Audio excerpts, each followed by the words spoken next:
Hoje vamos falar sobre a fase pré-operacional.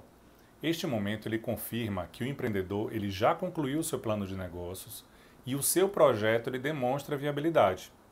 Agora é hora de avaliar se você tem recurso próprio para seguir adiante, se vai precisar ativar a captação através de terceiros ou se você vai precisar identificar investidores para captar esses recursos e rodar o seu plano. Conforme havia dito no vídeo anterior, hoje eu vou abordar como exemplo o case de um cliente nosso que possuiu o recurso próprio para executar o seu plano. A seguir, vou apresentar as ferramentas que aplicamos com eles e que não foram poucas.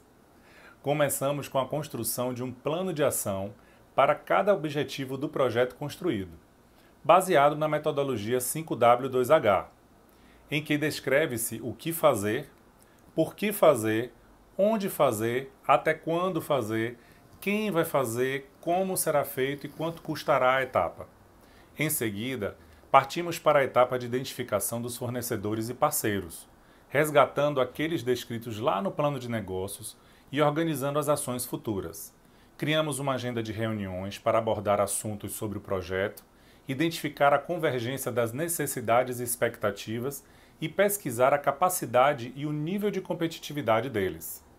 Em relação aos parceiros principais, nós construímos um checklist com questões para facilitar a nossa abordagem durante toda a fase pré-operacional. Em termos de localização, por exemplo, precisávamos saber se havia necessidade de localização física ou a operação seria online. Se o ponto comercial ele já havia aprovado no plano ou se precisava fazer uma pesquisa de ponto. Negociamos prazo de contrato de acordo com o porte do negócio e o previsto no plano e a necessidade das benfeitorias antes de fechar o contrato de locação. Já em relação à assessoria contábil, nós tínhamos alguns questionamentos importantes, relativos, por exemplo, à necessidade de terceirizar esse serviço ou a operação seria feita internamente na empresa. Definição do enquadramento tributário de forma assertiva em relação à atividade econômica.